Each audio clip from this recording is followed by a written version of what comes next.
सड़क दुर्घटना में घायल व्यक्ति की मदद करेगा ऐसे व्यक्ति को 25,000 रुपए की राशि से पुरस्कृत किया जाएगा। उसे नेक व्यक्ति का दर्जा दिया जाएगा, साथ ही प्रशस्ति पत्र भी दिया जाएगा। जैसे कि मैं आपको आंकड़े बताऊं, 2022 में हमारे देश में टोटल 1,68,000 लोगों की मृत्यु रोड एक्सीडेंट के कारण हुई। कि लोगों तक जानकारी पहुंच रही है, इसके अलावा एक चीज है लोगों तक सुविधा पहुंचना। आपको क्या लगता है कि जो सड़क में हादसे होते हैं, दुर्घटनाएं होती हैं, उनका मुख्य कारण क्या होता है? ड्राइवर होता है, सड़क होती है, या वो कानून नहीं जानता, नियम नहीं जानता?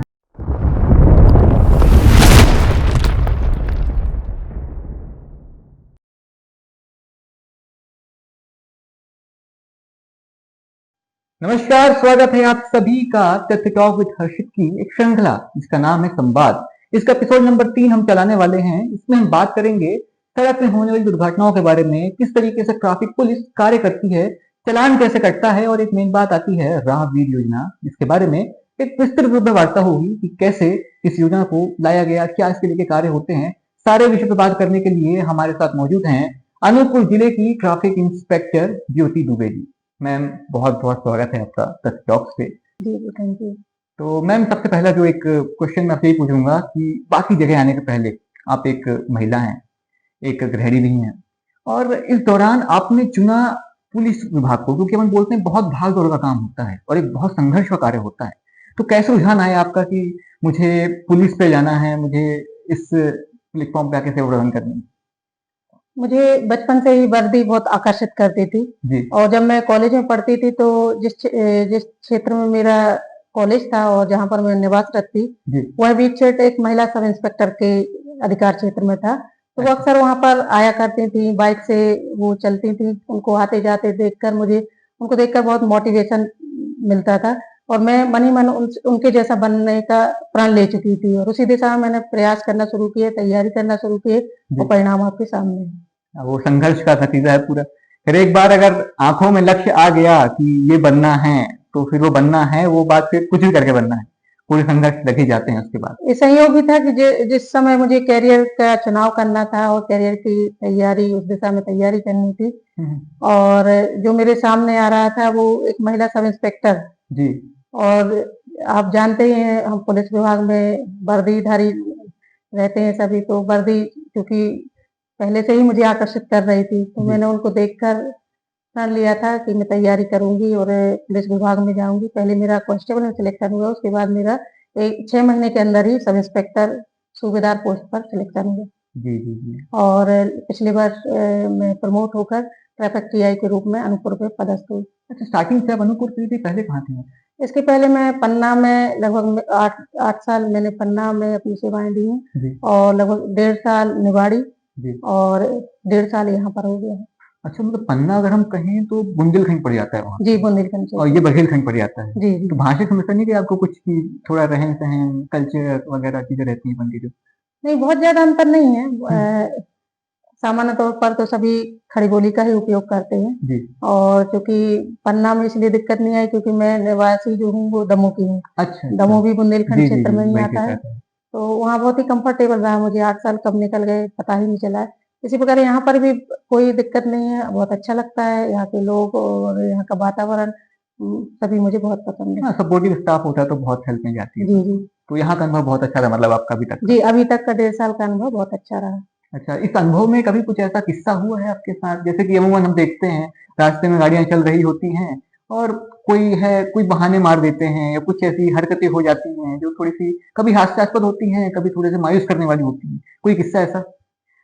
ऐसा विशेष तो कोई ऐसा स्मरण में नहीं है, हम्म, लेकिन जो आप जानते हैं पुलिस की जो ट्रैफिक विंग होती है, जी अ, वो हमेशा पब्लिक के बीच रहकर काम करती है। जी हम लोग की जितनी भी गतिविधियां होती हैं, जितनी भी कार्रवाई होती हैं, वो पब्लिक के बीच ही होती है, चाहे वो पॉइंट ड्यूटी के रूप में ट्रैफिक कंट्रोल हो, जी या ट्रैफिक रूल्स का लागू करने के लिए जो चालानी कार्रवाई होती है, वो भी पब्लिक के बीच ही, पब्लिक के बीच इंटरेक्ट करके उन पर समझाएं चौताती चालानी कार्रवाई। तो कई बार ऐसे मौके भी आते कि जो जिसका हम चालान कर रहे हैं उसके क्रोध का भी हमको सामना करना पड़ता है, जी। उनको समझाना होता है। तो ये सब चीजें हम लोग अपने स्तर पर समझाइश के माध्यम से मैनेज करते हैं, लोगों को समझाते हैं, और अधिक से अधिक तो हम लोग का प्रयास यही रहता है कि जागरूक किया जाए लोगों को ट्रैफिक रूल्स के प्रति, सड़क अवेयरनेस दुर्घटनाओं को के लेकर पूरा। प्रति, ताकि वो स्वयं से मोटिवेट होकर इनका पालन करें, चालानी कार्रवाई कम से कम करनी पड़े। जी, अच्छा स्कूलों में भी आप कार्यक्रम करते हैं कुछ इसको लेकर के? जी, लगभग 1.5 साल में मैंने 78 स्कूलों में कार्यक्रम किया है, अच्छा, अनूपपुर जिले में? अनूपपुर जिले के 78 स्कूलों में जा चुकी हूँ। वहाँ पर लगभग मेरा 40 मिनट का सेशन रहता है, जिसमें हम लोग ट्रैफिक के विषय में हर चीज़ की जानकारी बच्चों को देते हैं, चाहे वो रोड साइन हो, रोड मार्किंग हो, सड़क दुर्घटनाओं के कारण हो, सभी के विषय में विस्तृत बताते हैं। बच्चों को यह भी समझाते हैं कि आप जब 18 साल से ऊपर होंगे, वाहन चलाएँगे तो इन चीज़ों का आपको ध्यान रखना है। साथ ही लाइसेंस बनने के बाद ही वाहन चलाना है। अभी जो आपकी एज है वाहन चलाने की नहीं है, इन सभी विषयों में बच्चों को बताते हैं। अच्छा, ये वाले किस? इसके अलावा हम लोग ट्रैफिक चौपाल भी कर रहे हैं। एक नया नवाचार हुआ है हमारे अनूपपुर में, हमारे एसपी साहब की ओर से, जी, जिसमें हम लोग गाँव में जाकर गाँव के लोगों को समझाते हैं सड़क सुरक्षा के विषय में, ट्रैफिक रूल्स के विषय में, तथा उन्हें बताते हैं कि किस प्रकार एक्सीडेंट होने से किन-किन हमको परिस्थितियों का सामना करना पड़ता है जी। और कौन सी ऐसी लापरवाही है जिससे हम दुर्घटनाओं के शिकार होते हैं। तो लगभग हम लोग 110 से अधिक गाँव में यह चौपाल आयोजित कर चुके हैं जी, और काफ़ी लोगों को इसका लाभ भी मिला है। और जब हम लोग फीडबैक लेते हैं, जब जब कार्यक्रम समाप्त हो जाता है उसके बाद लोगों से पूछते हैं कि आपको कुछ हम लोग के आने से कुछ लाभ मिला या कुछ एक्स्ट्रा जानने को मिला, तो उनका यही प्रत्युत्तर रहता है कि इसके पहले जो आपने बताया इसकी हम लोग को जानकारी ही नहीं थी हुँ। और ये सब गलती हम लोग कर रहे थे। और वो ये भी बताते हैं कि आगे से हम लोग इन सब चीज़ों का बहुत ध्यान रखेंगे, रोड पर चलते समय पूरी तरह से सतर्कता से, जी। सावधानीपूर्वक सभी ट्रैफिक रूल्स का पालन करते हुए चलेंगे। अच्छा, ये आपने दुर्घटनाओं के बारे में ज़िक्र किया। अब हम ख़ैर जो हमारा मूल मुद्दा है राहगीर योजना, उस पे अपन इसमें आते हैं। तो एक बार मैं चाहूँगा कि छोटी-सी टिप्पणी आप दे दें राहगीर योजना को लेकर के। 1 अप्रैल 2025 से केंद्र सरकार द्वारा यह योजना प्रारंभ की गई है। यह जी, योजना बहुत ही अच्छी और जनहितैषी योजना है। क्या होता है जब सड़क एक्सीडेंट होता है, सड़क पर किसी का एक्सीडेंट होता है और एक्सीडेंट में वो घायल अवस्था में काफ़ी समय तक रोड पर ही पड़ा रहता है, जी। क्योंकि समय पर उपचार ना मिल इसमें ये भी होता है जो गोल्डन आवर का जो टाइम। इसमें एक कॉन्सेप्ट होता है गोल्डन आवर। जी, सड़क दुर्घटना के बाद का प्रथम घंटा घायल व्यक्ति के लिए बहुत ही महत्वपूर्ण होता है। जी। यदि उस दौरान उसको तुरंत उपचार मिल जाता है, तो वो उसके बचने की संभावना बढ़ जाती है या स्थायी अपंगता आने की संभावना बढ़ जाती है। तो इसमें क्या होता है, प्रशासन स्तर पर बहुत सारी व्यवस्थाएँ हैं, जैसे कि डायल 100 है और सामुदायिक स्वास्थ्य केंद्रों तक हमारी एम्बुलेंस की व्यवस्थाएँ रहती हैं। लेकिन इनको भी ये तभी रवाना होंगे जब इनको सूचना मिलेगी और सूचना मिलने के बाद घटनास्थल तक पहुँचने में कुछ समय लगता है, लगभग 10 से कितना भी जल्दी प्रयास करेंगे लेकिन उनको 10-15 मिनट का टाइम लग जाएगा। तो सरकार की यह मंशा थी कि जो 10-15 मिनट का टाइम भी लग रहा है वो भी ना लगे और जो लोग वहाँ से निकल रहे हैं, जो राहगीर वहाँ से निकल रहे हैं, वही उनको हॉस्पिटल तक पहुँचा दें। इसके लिए मोटिवेट करने के उद्देश्य यह योजना लाई गई है कि जो सड़क दुर्घटना में घायल व्यक्ति की मदद करेगा, ऐसे व्यक्ति को 25,000 रुपए की राशि से पुरस्कृत किया जाएगा। उसे नेक व्यक्ति का दर्जा दिया जाएगा, साथ ही प्रशस्ति पत्र भी दिया जाएगा, जिससे कि जो सड़क दुर्घटना में मृत्यु हो रही है, जैसे कि मैं आपको आंकड़े बताऊं, 2022 में हमारे देश में टोटल 1,68,000 लोगों की मृत्यु रोड एक्सीडेंट के कारण हुई। जी, एनसीआरबी का ये क्या? हाँ। जो सड़क परिवहन राजमार्ग मंत्रालय का डाटा है उसके अनुसार, हुँ, तो उसमें लगभग 50% मृत्यु का कारण था समय पर उपचार ना मिल पाना। जी, यदि समय पर उपचार मिल जाता तो जो हमारे 1,68,000 लोग हैं उनमें से लगभग आधे लोग आज इस दुनिया में होते, जीवित होते। तो इसी उद्देश्य से सरकार ने ये योजना लाई है और मध्य प्रदेश सरकार इसको प्राथमिकता से लागू कर रही है और हमारे पुलिस अधीक्षक महोदय भी इसको सक्रियता से, पूरी सक्रियता से इसको हमारे अनूपपुर में लागू करने का प्रयास कर रहे हैं। अभी तक हम लोग 6 प्रकरण राहगीर योजना के भेज चुके हैं, जी। जिन्होंने सड़क दुर्घटनाओं में घायलों की मदद की थी। उनको पुरस्कार के लिए जिला अप्रेजल कमेटी को हम लोग 6 प्रकरण भेज चुके हैं और आगे भी जो भी इसमें आगे रहकर मदद करेंगे घायल व्यक्तियों की, उनके भी तत्काल हम लोग पुरस्कार के लिए प्रस्ताव बनाकर भेजेंगे। अच्छा, तो काफ़ी कर्मठता से काम चल रहा है इसको लेकर के। पूरी तरीके से डेडिकेट होकर के कि हाँ, ये काम करना ही है, अपन को योजना आई है, इसे सफल बनाना है और लोगों तक जो है सुविधा पहुँचानी है। इसका प्रचार-प्रसार भी हम लोग विभिन्न माध्यमों से कर रहे हैं, जैसे अच्छा। जो गाँव में ट्रैफिक चौपाल लगाते हैं, तो उसमें तो ये चीज़ बताते ही हैं सबको, हुँ, इस योजना के बारे में आमजन को जानकारी देते ही हैं। इसके अलावा हम लोग वीडियो क्लिप भी जारी कर रहे हैं, समाचार पत्रों में भी इसका प्रकाशन कर रहे हैं और तिराहे-चौराहों पर फ्लेक्सी लगाकर भी इसका प्रचार-प्रसार कर रहे हैं। हाँ, फ्लेक्सीज़ काफ़ी देखी। ख़ैर वीडियो भी सोशल मीडिया में है ना, वो जो जी, सोशल बना मीडिया, के प्रिंट पूरा। मीडिया सभी जगह इसका प्रचार-प्रसार करने का प्रयास कर रहे हैं, ताकि प्रत्येक व्यक्ति तक इस योजना की जानकारी पहुँच सके। जी, मेन चीज़ वही है। अच्छा, क्या ये जैसे कि बताया आपने कि लोगों तक जानकारी पहुँच रही है, इसके अलावा एक चीज़ होती है लोगों तक सुविधा पहुँचना, जैसे कि हेल्थ की बात की, एम्बुलेंस की बात की अपन ने। वैसे मैं देखूँ तो अपने ज़िले में अपने यहाँ पे रास्ते बहुत सही हैं, बहुत अच्छे हैं, पर कुछ-कुछ इलाके ऐसे हैं जहाँ रास्ते अभी उतने बेहतर नहीं हो पाए हैं या हो रहे हैं। तो वहाँ पे क्या समस्या क्रिएट होती है गाड़ी पहुँचने, एम्बुलेंस पहुँचने में या व्यक्ति जो घायल है उसके स्थल पहुँचने में? उसको लेके क्या टाइम लगता है उसी, जैसे जब जिसका एक्सीडेंट हुआ है और एक्सीडेंट के अब जैसे सूचना मिलती है, सबसे पहले जो भी उसको देखता है तो पहले डायल 100 को फ़ोन करता है या 108 को फ़ोन करता है। जी, तो उनको भी पहुँचने में एक निश्चित समय लगता है दूरी के हिसाब से। और यदि जो वहाँ से गुज़रने वाले व्यक्ति हैं, जैसे आपने देखा हो कभी भी एक्सीडेंट होता है, 1 मिनट के अंदर ही 10-12 फ़ोर व्हीलर वाहन वहाँ से गुज़र चुके होते जी, हैं। जी। तो उन्हीं फ़ोर व्हीलर वाहनों के जो जो चला रहे हैं, जो उनके वाहन मालिक हैं, ड्राइवर हैं, वो इस चीज़ के लिए मोटिवेट हों कि इसको हॉस्पिटल तक पहुँचाना है घायल व्यक्ति को। हुँ, तो जो हमारा बीच का ये टाइम लग रहा है, ये बच सकता है और जो घायल व्यक्ति है उसको तत्काल उपचार मिल सकता है, जिससे कि उसकी जान को बचाया जा सकता है। वैसे मोटर व्हीकल एक्ट की धारा जो 134 है, जी, वो इस चीज़ का प्रावधान करती है कि यदि आपके कारण भी एक्सीडेंट होता है किसी का, आपके हुँ। वाहन से टकराने से एक्सीडेंट होता है, तो आपकी यह ड्यूटी है कि आप उसको हॉस्पिटल तक पहुँचाएँ। अच्छा ये ड्यूटी का प्रावधान दिया हाँ, उसमें। और अच्छा, 134 में एक संशोधन 2019 से फिर से किया गया है। जी, मोटर व्हीकल एक्ट की धारा जो 134 है, उसमें एक उपनियम का जोड़ा गया है, जिसके अंतर्गत जो रोड एक्सीडेंट में घायल व्यक्ति को हॉस्पिटल पहुँचाता है, उसको संरक्षण कुछ दिए गए हैं। तो उसमें अच्छा, 3 प्रकार के संरक्षण दिए गए हैं। पहला जो संरक्षण है, वो यह कहता है कि यदि कोई व्यक्ति घायल व्यक्ति को हॉस्पिटल पहुँचाता है और पहुँचाने के दौरान रास्ते में यदि उसकी मृत्यु हो जाती है, जी, तो उसे हॉस्पिटल पहुँचाने वाले जो नेक व्यक्ति है, उसको इसके लिए ज़िम्मेदार नहीं ठहराया जाएगा।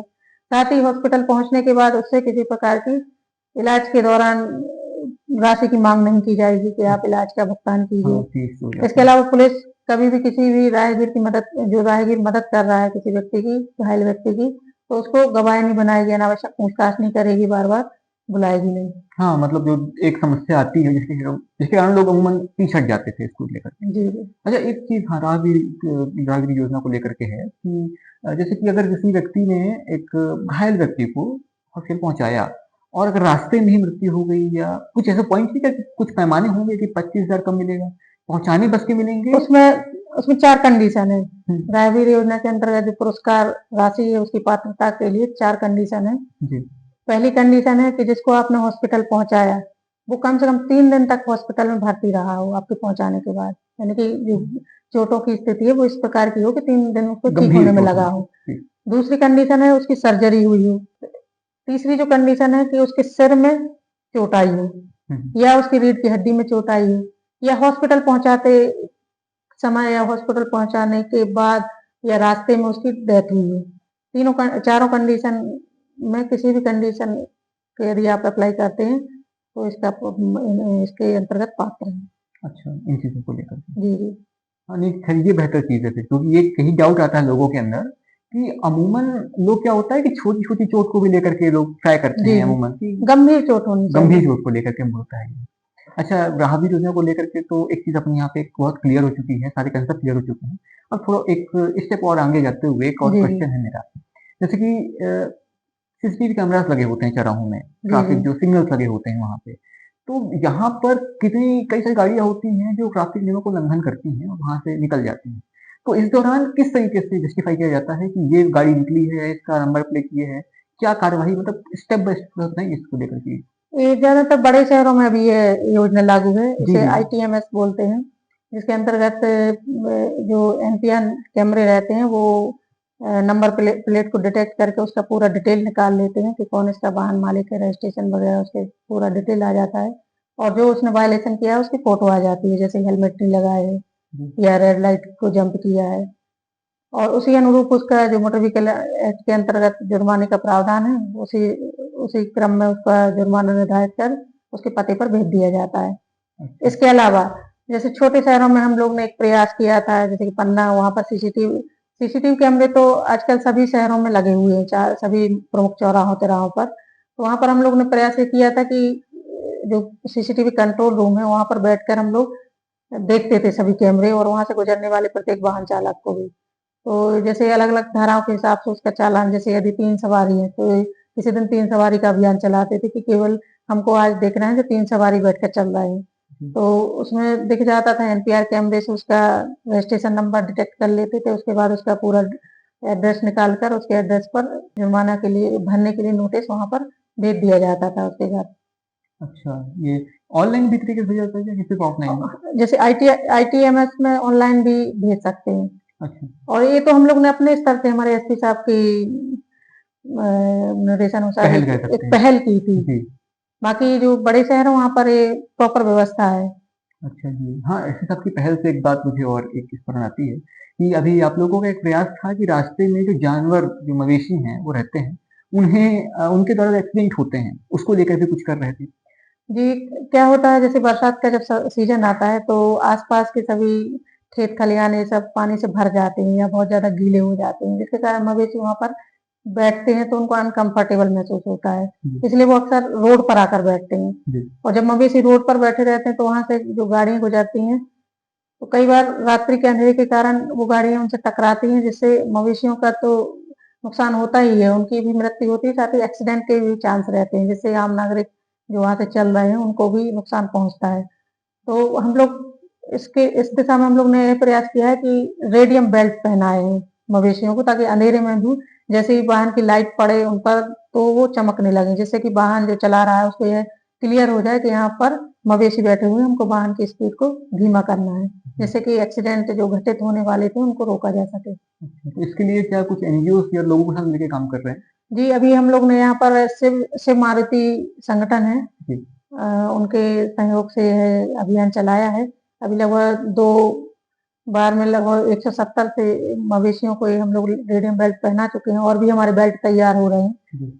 और आगे भी हम लोग हर तीसरे दिन इसका अभियान चलाकर ये पहनाने का काम करते हैं, ताकि हमारे मवेशी जो रोड पर बैठे रहते हैं उनके कारण जो एक्सीडेंट होते हैं और एक्सीडेंट में जो मवेशियों को नुकसान होता है, इन दोनों को ही बचाया जा सके। जी, खैर एक बहुत बेहतर अप्रोच कहूँगा इस चीज़ को लेकर के मैं। जी, एक अच्छा पहल है ये। बेशक इससे एक बेहतरी देखने को मिलेगी हमें आगे जाकर के। जी, जी। अच्छा मैम, एक चीज़ और मैं पूछना चाहूँगा आपसे कि आपको क्या लगता है कि जो सड़क में हादसे होते हैं, दुर्घटनाएँ होती हैं, उनका मुख्य कारण क्या होता है? ड्राइवर होता है, सड़क होती है, या वो कानून नहीं जानता, नियम नहीं जानता किस तरीके से करना है अपन को? इसमें मुख्य रूप से ड्राइवर की गलती से ही एक्सीडेंट होते हैं। इसके अलावा सड़कों में भी कई ऐसी कमियाँ रहती हैं जिससे भी एक्सीडेंट होते हैं। अब ड्राइवर क्या होता है, क्या-क्या गलतियाँ करता है, जैसे मूलतः तो ड्राइवर ही एक्सीडेंट के लिए ज़िम्मेदार होता है। जी। कई ऐसी गलतियाँ वो वाहन चलाते समय करता है जिससे एक्सीडेंट होते हैं, जैसे कि ओवर स्पीड में वाहन चलाना। हुँ, हुँ। जब हम ओवर स्पीड में रहते हैं और अचानक कोई वाहन सामने आ जाता है तो ड्राइवर का जो ब्रेकिंग कंट्रोल है वो कम हो जाता है। वो ब्रेक तो दबाता है लेकिन पहिए तुरंत नहीं रोकते, वो कुछ समय बाद रुकते हैं जब जी। तक कि वो सामने वाले ऑप्टिकल से सामने वाले वाहन से टकरा चुके होते हैं।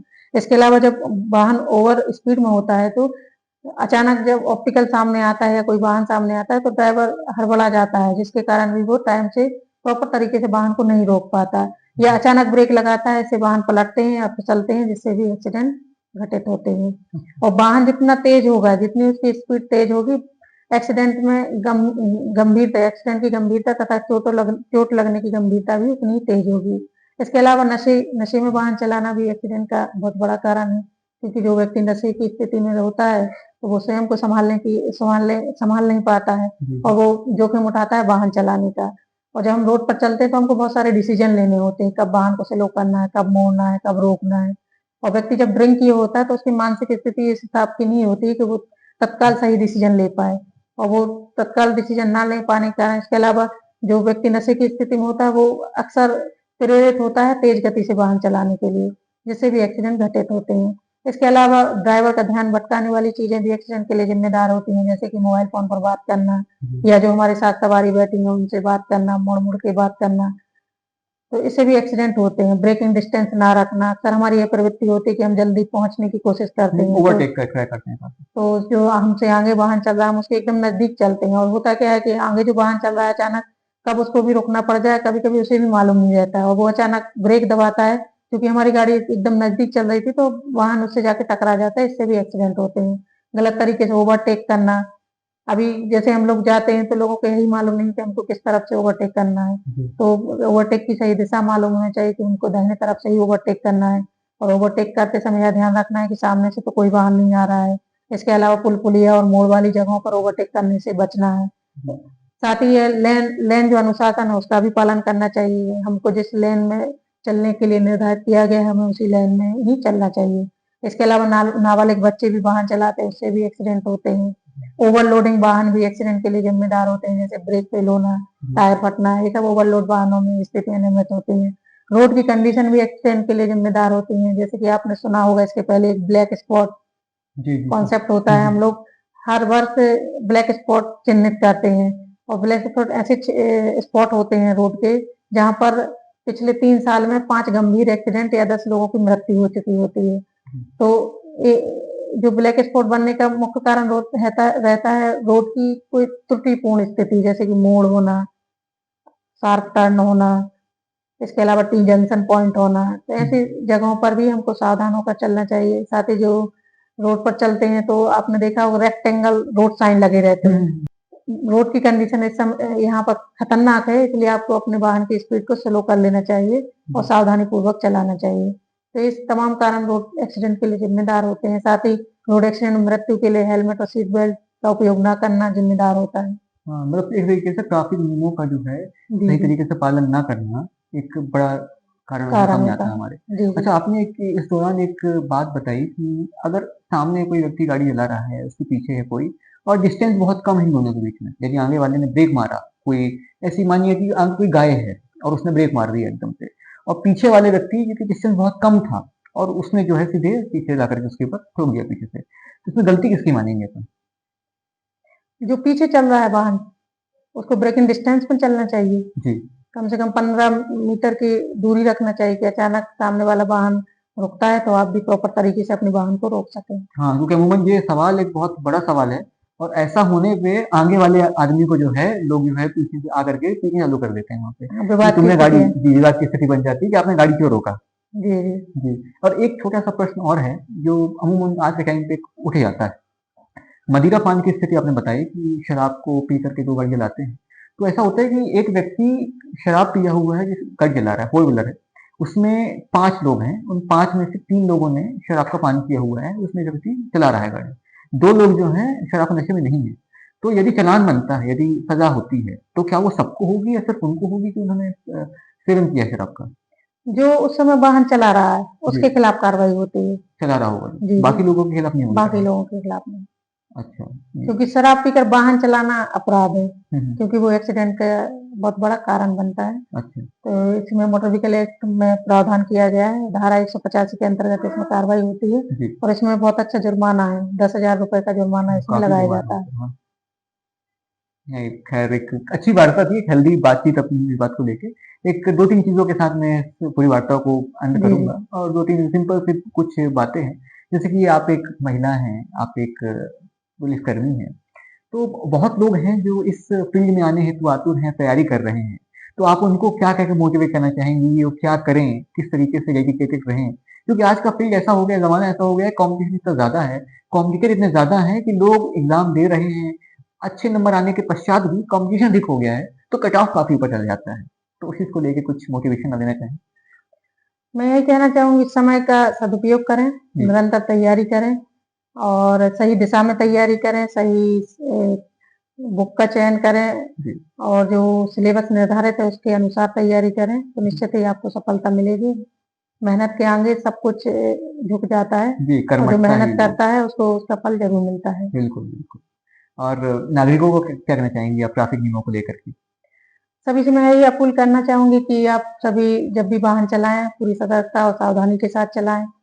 ट्रैफिक रूल्स जो आपकी सुरक्षा और सुविधा के लिए निर्धारित किए गए हैं उनका पालन करते हुए चलाएं और टू व्हीलर वाहन चलाते समय हेलमेट जरूर पहने, क्योंकि ये हमारे सिर को सुरक्षित रखता है। क्योंकि जब भी मोटरसाइकिल का एक्सीडेंट होता है तो मोटरसाइकिल में जो मोटरसाइकिल को चला रहा है या उसके पीछे बैठा हुआ है, तो जैसे ही मोटरसाइकिल पलटती है नीचे गिरती है तो सबसे पहले गिरने पर सिर जमीन से टकराता है। जी। इसके अलावा यदि सामने वाले ऑप्टिकल से यदि हमारा वाहन टकरा रहा है, चाहे वो फोर व्हीलर हो चाहे ट्रक हो या किसी पेड़ से टकरा रहा है, तो भी सिर ही जाके टकराता है। जी। और सिर की चोट गंभीर प्रकृति की होती है, यदि सिर में चोट है तो व्यक्ति के कोमा में जाने या मृत्यु होने की संभावना ज्यादा रहती है।